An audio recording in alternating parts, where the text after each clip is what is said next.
The most famous human being in all of history was a first-century Jewish revolutionary.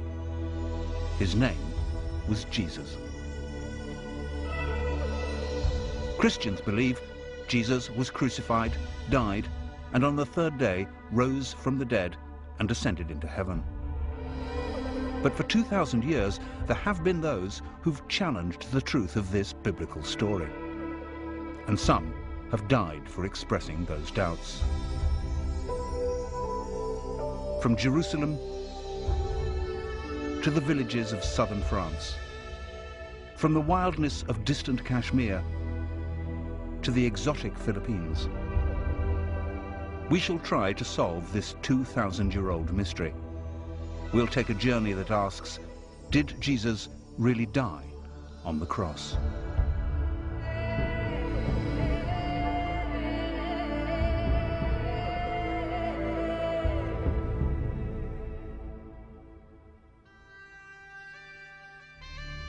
The story of Christianity features not only the most famous name in history, but also the most famous event in history, the crucifixion.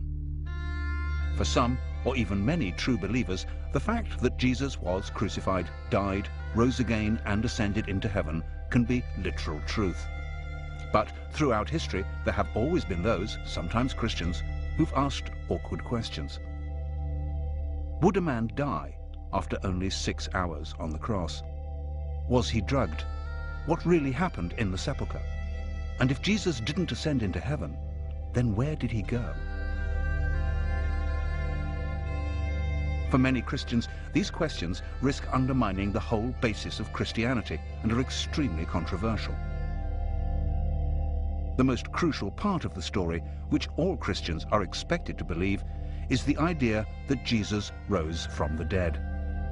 The resurrection. The resurrection is actually the primary story at the heart of Christianity, without which you wouldn't have a movement.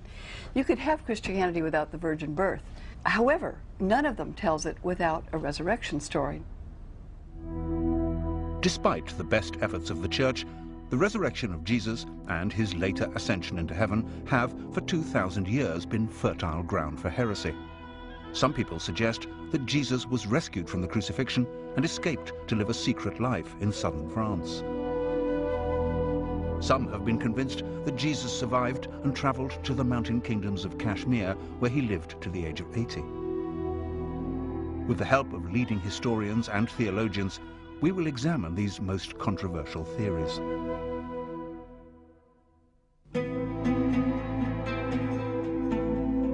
To understand what happened to Jesus after the crucifixion, we need first to look at the facts of his life.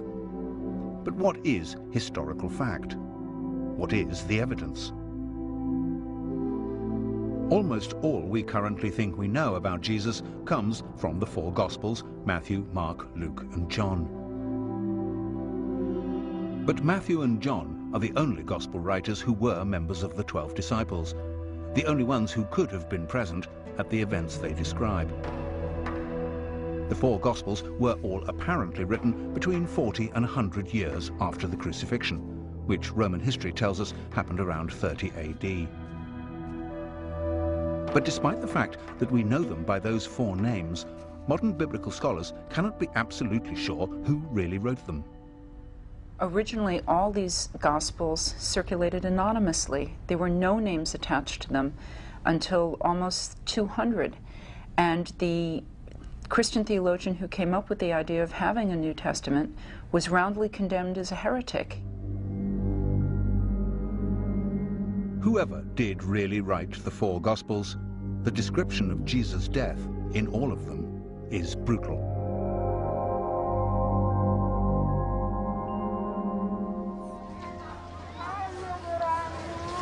Every year at Easter, Christians in the Philippines reenact the crucifixion of Jesus.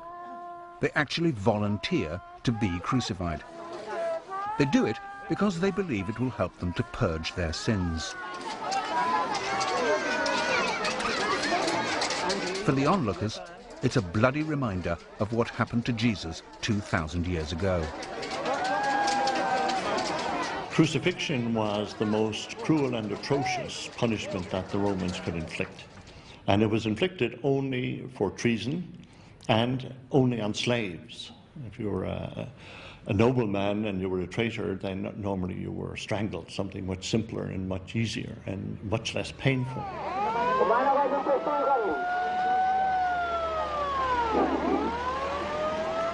After condemnation, the cross beam, was strapped to the shoulders of the criminal, and he paraded through the streets with his arms stretched out.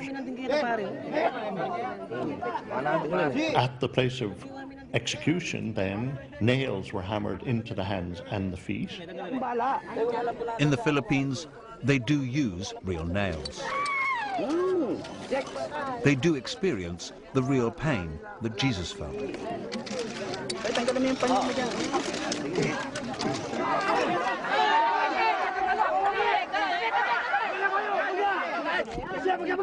But a man nailed to a cross does not die from his wounds. He dies, surprisingly, from suffocation. Hanging by your arms, the chest is compressed. It's hard to breathe without supporting your weight with your legs. Over time, the strain and the pain make that impossible, and you're unable to breathe. In the Philippines, the volunteers are brought down from their crosses within an hour. Death from crucifixion takes much longer, often several days. The only way to hasten death on the cross was to break the legs, making it immediately impossible to support your weight, and therefore to breathe. But the Gospels are all agreed that Jesus died after only 3 to 6 hours. The crucifixion began at the 3rd hour. And it was the 3rd hour, and they crucified him. Some claim that the Gospel according to Luke has the shortest crucifixion. It was about the 6th hour, and when Jesus had cried with a loud voice, he gave up the ghost. Matthew and Mark have Jesus surviving a little longer. And about the 9th hour, Jesus cried out. The disciples wanted to take Jesus' body down from the cross immediately, but the Roman governor, Pontius Pilate, wasn't convinced that he was dead. And Pilate marveled if he were already dead. Pilate was reassured by the centurion, but this was the same centurion who had earlier said, "Truly, this man was the Son of God." Jesus' body was then laid in a tomb donated by a rich man, Joseph of Arimathea. This Joseph and a man called Nicodemus came to minister to the body. They came to Jesus by night and brought a mixture of myrrh and aloes, about 100 pounds weight. These accounts, when viewed as an historical rather than a sacred record, may raise questions. Why did Jesus die so quickly? Why did Joseph and Nicodemus take so many herbs into the tomb? So it's perhaps not surprising that some people have even dared to ask whether Pilate was right to have his doubts, whether Jesus really did die on the cross.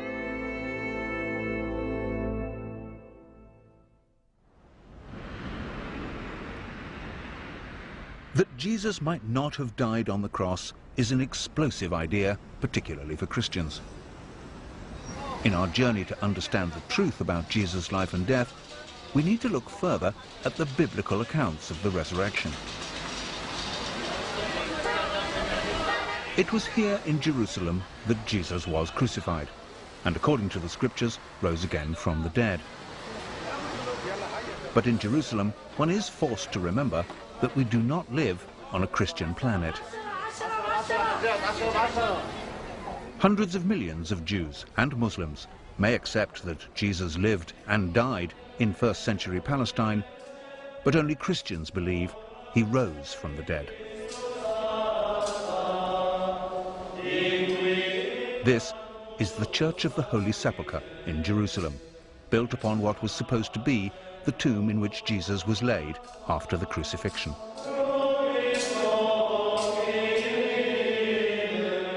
This, according to devout Christians, is the exact site of the resurrection. And if anything can be described as the cornerstone of the Christian faith, it is the resurrection. The resurrection of Jesus, as far as all the Christian churches are concerned, is absolutely fundamental to the faith. There's no question, in my mind, that it's ever going to be changed. The resurrection may be fundamental to the faith, but in our examination of what really happened, it's hard to find solid historical evidence. The four Gospels all tell different stories. When we read the resurrection narratives, it's like reading four different reports of the same football game in four rather different newspapers. And the fact that actually there may be some disagreement about whether it was a foul or not doesn't mean that there wasn't a game and that somebody didn't win it, and so on. If one of them says there were two angels and another one says there was one angel, if one of them says Mary Magdalene was there all by herself and somebody else says Mary Magdalene was there with one or two other women, then these are the sorts of variations that you expect to get, like the different newspaper reports, the football match. And they're not something that should worry you to the point of saying, therefore nothing happened. That would be quite a false conclusion. But in the earliest versions of the earliest Gospel, Mark, there are no resurrection appearances at all. The Gospel simply ends with the discovery of an empty tomb. The last verses of Mark, which do contain resurrection stories, were added 200 years later. None of the Gospel stories is CNN in Jerusalem in the year 30. The Gospels are written in the form of historical biography, so many people have assumed that they are exactly that. But that's not actually what they are. They're written to demonstrate to people the importance and the meaning of Jesus and his teaching. That was what they're for, and they do that very well. But they're not primarily interested in what actually happened back there. Matthew and Luke do have resurrection appearances, but they don't agree about the details. In Matthew, Jesus meets the women near the tomb and then meets his disciples just one time, and that is on a mountain in Galilee. In Luke, Jesus meets two unnamed disciples who do not recognize him, and then with the 11 remaining disciples before leaving them in a village outside Jerusalem. The last Gospel, John, has many different resurrection stories. For many modern scholars, these variations suggest that the stories were not written to tell of a miraculous event, but with an entirely different and political motive. For it was the supposed witnesses of the resurrection who became the leaders of the early church. Even to this day, the Pope claims his authority in a direct, unbroken line of ordination from Peter, the first disciple said to have seen the risen Christ. Some scholars go so far as to suggest that the story of the resurrection was also created as an extraordinary psychological tool to bring in new converts. If it hadn't been for the resurrection of Jesus and his rising from the dead, victorious from the dead, we wouldn't be celebrating Christmas. It's a bit like when you go into the army, the first thing we want is to take over your body. So symbolically, let's say we're going to shave all your hair. As long as you give in on this, we got you. We got your body, which is what we want. In one sense, sometimes the churches, some churches at least, do the same. We're going to tell you something unbelievable that you got to believe. When they could just relax. If you believe it, then you will believe that they alone control heaven, that without them you cannot get into heaven, and then they've got you. You've left your brains in the parking lot. That's a statement that may be offensive to many Christians. It would certainly be offensive to the worshippers at the Toronto Airport Church, who take their belief in the literal truth of the resurrection of Jesus very seriously indeed. Well, I hear this singing in the streets, now Jesus is alive. All creation shouts aloud that Jesus is alive. For these Christians, the risen Christ is an active part of the church, and they believe that in 1994, Jesus blessed their church with a miraculous healing mission. For 1 minute, in the spirit for 1 minute. Since then, thousands of churches around the world have claimed to be touched by what became known as the Toronto Blessing. Glory is coming into the room. Hey, glory is coming. And in Toronto, in a splendid new church built by contributions from the faithful, the congregation continue to celebrate their belief in the resurrected Christ. Well, be blessed. Here, on an almost weekly basis, they claim that their faith has the power to miraculously heal. So God's going to heal you right now. There it goes, and the neck is healed in Jesus' name. Don't you like it? I like it. Bless you, brother. Today, it seems to me that there are many people who will strongly defend the literal truth of the resurrection. Many others who are Christians or not Christians believe that perhaps, you know, those who die may be alive in some way, that Jesus who died might be in some sense alive, whatever one means by that. And there are many others who take it as an image of hope, because after all, talking about the resurrection of Jesus has a great deal to do with what we think about life after death, or for that matter, our own prospects. The problem for the church in the 21st century, in a technological and secular age, is that some people find it hard to believe in the literal truth of the miracles, let alone the miracle of the resurrection. Since the 18th century, we've lived in a climate where people have distinguished between faith and belief. So the whole effect of science on religion really has been to throw religion back, to prove what we can believe in. But week in and week out, congregations gather in Christian churches and recite together an ancient creed, from the Latin word credo, meaning I believe. We believe in one God, the Father, the Almighty. We believe in one God, the Father, the Almighty. For our sake, he was crucified under Pontius Pilate. At the climax of the creed, all Christians affirm their belief in the resurrection. On the third day, he rose again, in accordance with the Scriptures. He ascended into heaven and is seated at the right hand of the Father. He will come again in glory to judge the living and the dead. But whatever is said in church, many Christian theologians no longer consider the resurrection to be an historical fact. And this has not just been a problem of the 21st century. 1,000 years ago, a group of devout Christians in southern France also held unorthodox, heretical views. In the 11th and 12th centuries, the Cathars, a deeply religious group, believed that all material things were the work of the devil. They saw Jesus as an angel, who certainly could not have been physically crucified, and certainly would not have been resurrected as a physical body. It was actually in response to the Cathar heresy that the Church created the Inquisition. In 1244, the last 200 of the Cathars were rounded up and burned at the stake as heretics. The Church has always reacted strongly against anyone who doubted the truth of the resurrection, because that doubt insinuates that the very literal and physical gospel descriptions of the death and resurrection of Jesus are fabrications.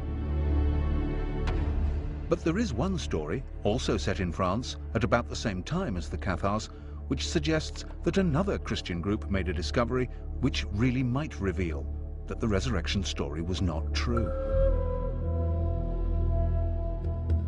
In the 13th century, this whole area was a stronghold of the Knights Templar, a strict religious and military order of warrior monks.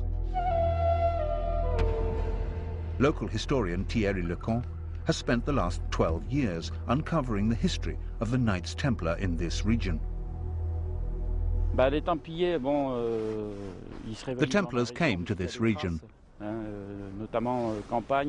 are traces of them all over the countryside.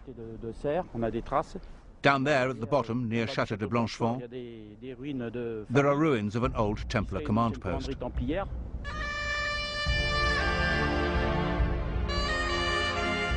The Knights Templar were committed to poverty, chastity, and the protection of pilgrims en route to the Holy Land. But their main purpose was to keep Jerusalem and the holy sites of Christianity free from the forces of Islam.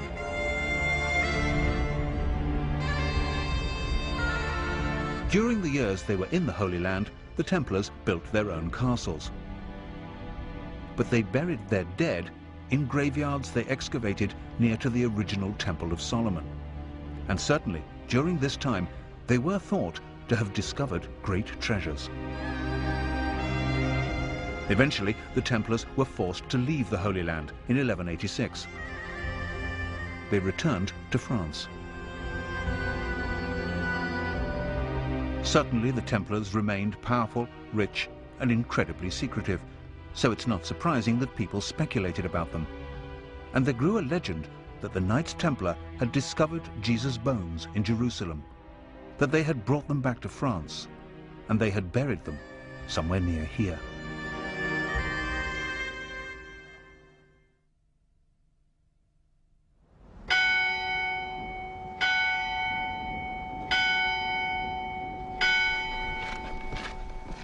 The legend that 1,000 years ago the Templars might have found an ossuary box containing Jesus' bones has led modern scholars to a small church in the village of Rennes-le-Château. Writer Richard Andrews is convinced that there are clues here that might reveal what exactly the Templars did find during their excavations in Jerusalem.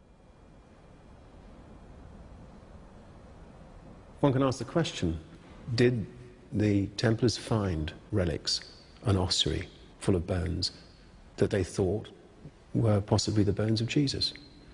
Now, if they had found these, it would have been a shock to the system, because the Templars were good Christians. This would challenge the whole doctrine of resurrection, because here are mortal remains. So we ask the second question, why should the Templars risk being accused of heresy and bringing the bones that they thought were Jesus's back to this area? The answer is simple. If they had found something which they believed were the bones of Christ, they needed a safe location. You could hide a church in these mountains, let alone a small ossuary. You can get lost in these mountains today. Imagine what it was like 1,000 years ago. In the late 19th century, the local priest here, called Bérenger Saunier, claimed to have found ancient documents. And whatever they were, he certainly became very rich afterwards. Richard Andrews has found clues among these parchments, using elaborate geometry and transferring symbols from ancient paintings onto equally ancient maps, all in the hope of finding a Templar treasure trove. The clues that we found point to a map in the form of a hexagram, which is also known as the Seal of Solomon, but it is the Star of David. This map points to a specific site. Now we know that the priest, Bérenger Saunier, became fabulously wealthy, but we are sure that he didn't actually find what he was looking for. We can deduce, perhaps, that Saunier received money from patrons to look for a location in the area that might reveal perhaps the bones of Christ. Whatever it is, we do know one thing for sure. The secret that Saunier was giving clues to was heretical. Saunier died in 1917 and took his secret with him to the grave. That hasn't stopped enthusiasts like Thierry Lecan from continuing to search on the basis of Richard's work and trying to solve the mystery. Using local maps on which the geometric lines from Saunier's original parchments have been transposed, Thierry has found further evidence of the Templars' presence here, and he believes he's closing in on the location where the Templars could have buried the bones of Jesus.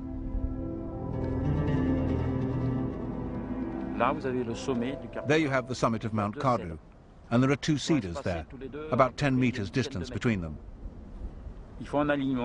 They form an alignment, traversing the valley of Rennes-le-Rhin, arriving at the Plateau des Bruyères, where there's a rock with a cross. I lined up the compass. I took a long time and I made a lot of mistakes,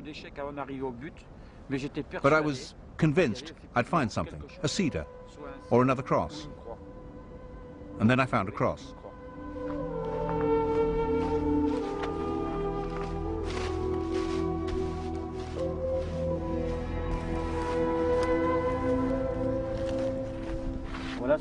There's the famous cross. I spent a long time very near it, but without finding the place. It was a little set back from the plateau. It took me 12 years to find this cross. Even if the Knights Templar did bring Jesus' bones in an ossuary box back here from the Holy Land, it seems unlikely that Thierry Lecan or Richard Andrews would ever find them in these mountains. However, there have been those who've gone back to the original gospel stories of Jesus' death and resurrection and come up with more credible, but no less startling conclusions about what exactly happened 2,000 years ago. You read the story of the empty tomb, and on Friday someone is killed, and on Sunday they're gone from the tomb, and you ask the question, what might have happened? Either God raised him from the dead, which is the traditional Christian affirmation, or the body was carried away by someone, body stolen. But there is another possibility. The Gospels describe how, after his resurrection, Jesus ate, drank, and Thomas could touch his wounds. It's therefore perhaps not surprising that some people who've looked for natural explanations of miracles have suggested that Jesus was alive because he didn't die on the cross. There are many versions of that story. One came up in a book years ago called The Passover Plot, which suggested that he had been sedated on the cross, that he was removed quite early, and therefore could well have survived. That's certainly a possibility. The disciples did manage to give Jesus some kind of substance on a sponge. They filled a sponge with vinegar and put it upon hyssop and put it to his mouth. And Jesus immediately died after taking this substance. When Jesus had received the vinegar, he said, "It is finished." But oddly enough, it isn't necessary to suggest that Jesus was sedated or drugged by whatever was on the sponge in order to believe that he could have survived. There are stories of people who did survive crucifixion. The Jewish historian Josephus wrote of one of his own friends surviving crucifixion in Palestine in the 1st century. He's traveling out to a village named Tekoa to scout land for a Roman camp. And he notices that 3 of his friends are hanging on crosses. So he requests that they be allowed to, that they be brought down. And Titus, the Roman general, gives him permission. The 3 are brought down immediately and given medical care. And 2 of them died, but the 3rd survived. So is it possible that Jesus survived? Certainly his crucifixion was speedily executed, perhaps too speedily. When you look at the story of Jesus and how he was executed by the Romans, he's on the cross for 6 hours. The assumption is that he's dead. The Roman soldiers checked the body. There were 2 others crucified according to the gospel accounts. And they broke the legs of those to hasten their death because the Sabbath day was coming. When they came to Jesus, they said he's already dead. Presumably, his body's motionless, he's quit breathing. They then prepare the body and put him in a tomb. And presumably it's sealed up and he's dead for all practical purposes. The question, though, is he clinically dead? The question of clinical death is certainly raised by the fact that the herbs which Joseph of Arimathea took into the tomb with the body of Jesus were aloes. These are healing, not embalming herbs. We do have stories, both from the modern world and from the ancient world, where people appear to be dead, and for all practical purposes they are dead. That is, they're not responding to the outside world, but then they do, in fact, revive or come back. We call it resuscitation, but if you want to press the language, that would be resurrection.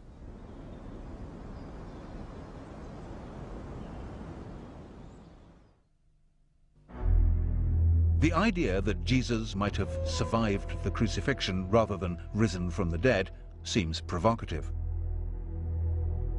But all the Gospels are quite clear that the disciples saw Jesus as if he were alive.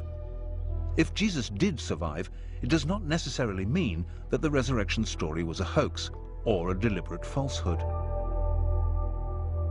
At the end of the 19th century, the English writer Samuel Butler, in his book on the resurrection, came up with the theory that if Jesus had collapsed into a shock-induced coma on the cross and then recovered in the tomb, he and his disciples would actually have thought his recovery was a miraculous resurrection. That still has great credibility if you see it in the light, for instance, of more contemporary developments. Look at the near-death experience in the United States. Something like 13 million people in the United States say they've had near-death experiences. They've seen this white light. They believe it to be some form of miracle. So the idea that in the first century, when they had none of this scientific insight and they had none of these hospitals or whatever to save them, that people thought it, actually makes a lot of sense. Doesn't make them fraudsters or shysters. It actually makes them genuine people who thought they'd witnessed a miracle. Whatever the circumstances, if Jesus was alive, then he and his disciples face a serious problem. If Jesus was placed in the tomb and somehow was revived, he himself would certainly think that was an act of the grace of God. I came right to the bars of death and was brought back. But now there's a practical problem. It's a political problem, actually. Romans basically do one thing to messiahs. They crucify them. If Jesus did indeed survive crucifixion, either through resurrection, as the Bible tells us, or more controversially, through resuscitation, then he is once more a condemned man. The Bible is said to solve this problem with a miracle called the Ascension. Jesus is taken bodily into heaven. But the interesting fact is that the Ascension does not actually appear in the original form of the Gospels. The Ascension references in Mark are among the verses which, as we've seen, were added 200 years later. There is one line in Luke which reads, "and was carried up into heaven." But again, this does not appear in all Bibles. It was in fact inserted, simply because the Ascension is referred to in a later book of the Bible, the Acts of the Apostles, and it's always been assumed that Luke was the author of the Acts. There's no Ascension in Matthew, and John's Gospel ends with the enigmatic words, "and there are also many other things which Jesus did, the which, if they should be written every one, I suppose that even the world itself could not contain the books that would be written." So what was it that Jesus did? One of the stories that emerges from this question depends upon the idea that Jesus' relationship with Mary Magdalene was a very special one. If you read John's Gospel, the first person who saw the risen Christ, i.e. the first Christian, was Mary Magdalene. So I think when the church tries to sideline the idea that Jesus had relationships with women, that he had close relationships with women, it's laughable, really. I mean, it's part of this problem that they always say that that the thing that non-believers find hardest about Jesus was his divinity, and the thing that Christians always find hardest about Jesus was his humanity. I mean, he was a man. I'm perfectly happy with the concept that Jesus had a relationship with Mary Magdalene, that it was long and important and, you know, was one of the dominant things in his life. He was human. The idea, of course, that Jesus may have had a very special relationship with Mary may be offensive to many Christians, but some historians have gone even further. They've suggested that Jesus and Mary might have married, that they might even have had children. So if we're trying to find out where, in his flight from the Romans, Jesus could have gone, perhaps we should start by finding out where Mary went.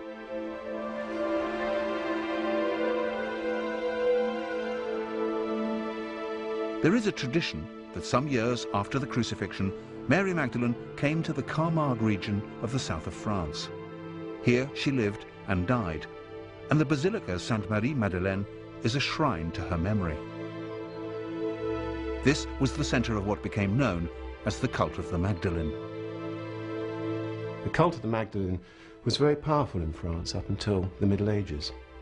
The faithful wanted to believe in a mother figure, and the church were very anxious that they should not believe in Mary Magdalene as having been a mother figure for obvious reasons, which were that she might have been the spouse of Christ, that she might have had his child, that she might have produced a bloodline.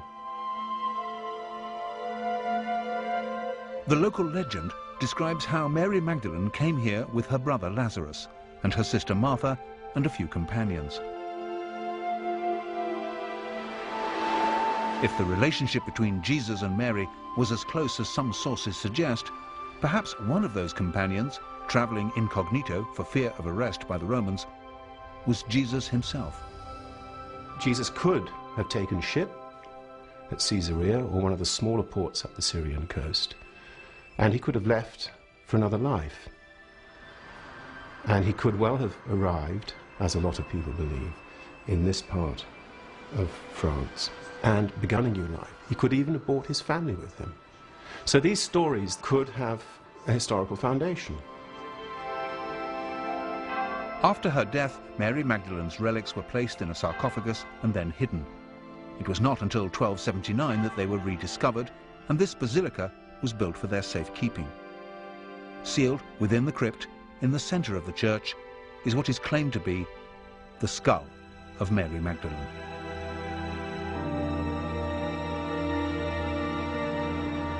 The idea that Jesus went to the south of France may seem far-fetched. After all, if any of the stories were true, it's hard to believe that the original writers of the Gospels could have completely eradicated all of the evidence. If the faithful knew that Jesus was in fact still alive, surely they would have shared that knowledge. And surely they must have hoped that at some time in the future it would have been safe for Jesus to return. And evidence for that hope should be somewhere in the original text. The disciples were expecting Jesus to return. They were expecting what has become known as the second coming. And this was not necessarily going to be a miraculous return. Jesus definitely went away. Whatever view of resurrection you take, resuscitation or divine miracle, in the traditional sense of belief in resurrection, he goes away. He says, I'm going away. The disciples say, can we come? He says, no. And he says, I'm going to come again. Now what's interesting about that is normally, if someone says they're going away and they're going to come back, and you're sort of looking at your watch or your calendar wondering, okay, he said he went away, he's going to come back, you would take it in that everyday sense. The concept of the heavenly second coming, of Jesus returning on the day of judgment, was only created after it was clear that Jesus had not returned in that everyday sense. But if Jesus did decide to leave Palestine, France still doesn't seem like a likely destination. It was, after all, a Roman colony. Some claim that if Jesus did survive the crucifixion, his first priority would be to escape from the clutches of the Romans. Jesus, I think, would have to leave the territory. And we have to ask the question, where would he go? And you just look at a map. Palestine is on the far eastern border of the Roman Empire. If you go west, you're going right into the heart of Roman territory, where we have our 15 legions stationed around the world. If you go east, you're crossing over into Parthia, and you're going towards Persia eventually, and India and Afghanistan, that direction. But apart from escaping rearrest, why would Jesus travel east? And how would he get there?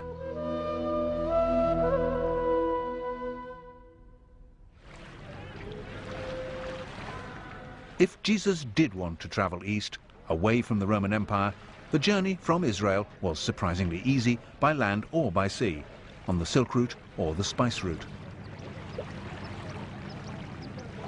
It's an accepted fact, for instance, that the disciple Thomas traveled to India and founded a Christian church there. The great tradition of the Indian church is that it was founded by Thomas the Apostle. To travel to India would be no problem. He just had to go down to Gaza and link up with one of the spice trains returning, and then from Yemen get a boat to India. It would have been a very simple, easy procedure that was done regularly. And there's another reason why Jesus might have been tempted to go east. But to understand that, we have to go back to the year of his birth.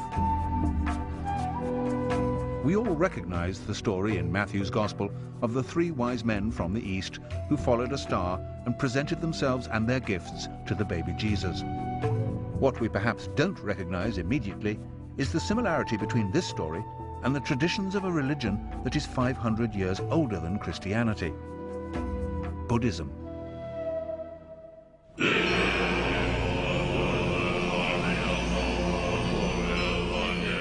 When a great Buddhist holy man or lama dies, wise men consult the stars and other omens and set off, often on extraordinarily long journeys, to find the infant who is the reincarnation of the lama. When the child is old enough, he's taken away from his parents and educated in the Buddhist faith. Could this be the origin of the story of the three wise men? Could Jesus have been taken to India as a child and taught as a Buddhist? The Russian writer Nikolai Notovich, traveling in India in the 19th century, discovered an ancient manuscript in a Buddhist monastery in Tibet. In his book, The Unknown Life of Jesus Christ, Notovich translated this manuscript, and it tells of a divine child called Isa, born in the 1st century, to a poor family in Israel. Isa came to India at the age of 14, where he learned the laws of Buddhism before returning to Israel at the age of 29. This idea would certainly explain the otherwise odd fact that from the age of 14 to 29, there's absolutely no record of Jesus' existence in Palestine. Certainly Jesus' later teaching and miracles have uncanny parallels with the teaching and miracles of the Buddha. Loving your enemies and the idea that the meek will inherit the earth have absolutely no tradition in the Jewish religion, but are entirely consistent with Buddhism. And the Buddha was known to walk on water and miraculously to feed many hundreds of his disciples with only a few scraps of food.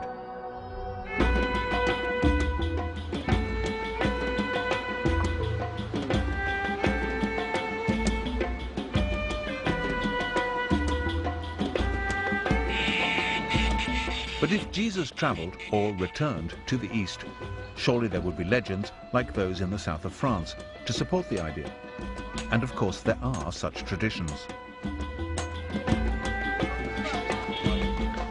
The people here in Kashmir call their tribe Ben-e-Israel and claim to be descendants of the lost tribes. And here there are stories that the 1st century preacher Isa, known locally as Yusasaf, meaning leader of the healed, returned to Kashmir in his 30s.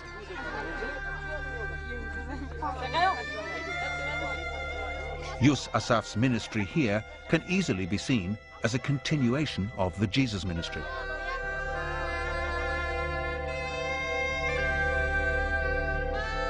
And in a local temple called the Temple of Solomon, there used to be an inscription which told of Yusasaf's claim around the year 50 AD to be Jesus, the prophet from Israel.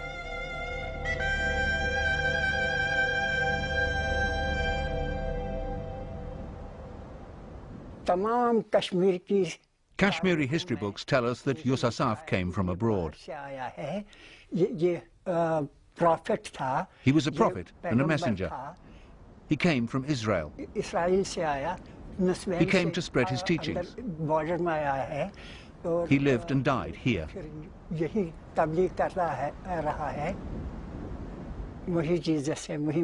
He is Jesus. He is Isa. The meaning of Yusasaf is the healer. Another meaning is the shepherd, one who teaches others. And our history books confirm that Isa was known as Yusasaf here in Kashmir. Yusasaf continued to teach and preach in Kashmir until he died around the year 80 AD. He was buried in Srinagar.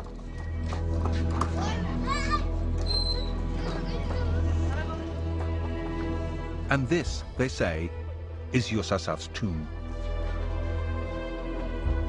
The first building erected around this site was built in 112 AD.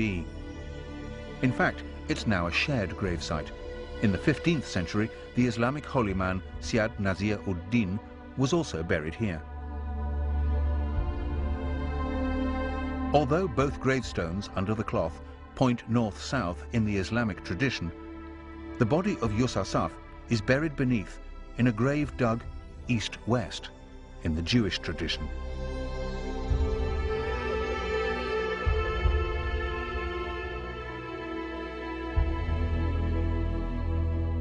Next to the sarcophagus are two carved footprints.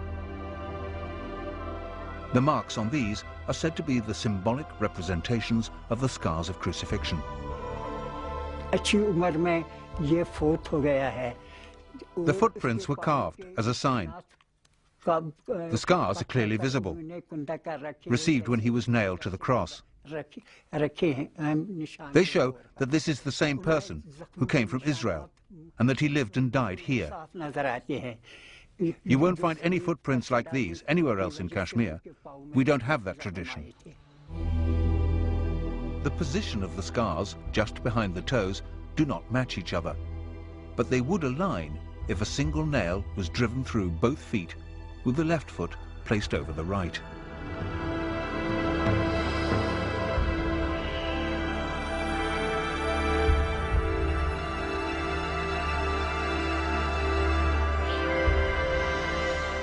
There are many who believe this tomb to be the tomb of Jesus.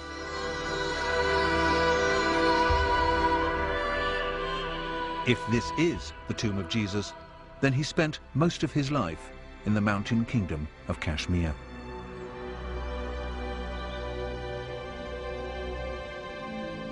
He did not die on the cross. There was no resurrection.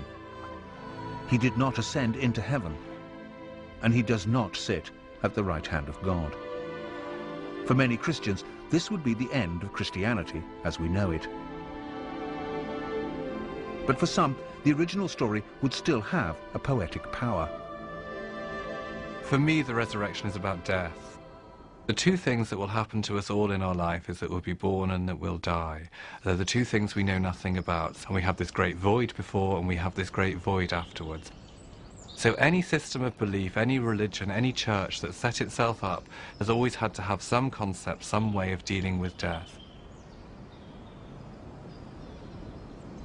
So in Jesus' resurrection at the end of the Easter story is the symbolism of our own resurrection, of our own new life. That in many ways is the great strength of Christianity, and I think to kind of get away from it, to get away from that incredibly powerful symbolism of the resurrection that touches each and every one of us because of the reality of what will happen to us, and start debating whether, you know, bones in a tomb matter or whether it actually happened, completely misses the point of Christianity. And there will always be those for whom none of the inconsistencies and anomalies in the Gospels mean anything. For them, the story still has the hallmarks of truth, of gospel truth. I understand that people find it difficult to believe because we know these things don't happen. If you think that you've just seen somebody who was dead now alive again, you say, well, take 2 aspirins and lie down and it'll go away. And the thing was, it didn't go away. And what we have in the Gospels is not stories of people saying, well, of course, here he is, he's alive again. We have stories of people saying, what do you mean? Don't be silly, that can't happen. They knew as well as we do. And yet, right in the heart of it all, they come back and say, it really has happened, it's completely blown us away, it's changed our worldview, and it's gone on changing people's worldviews ever since.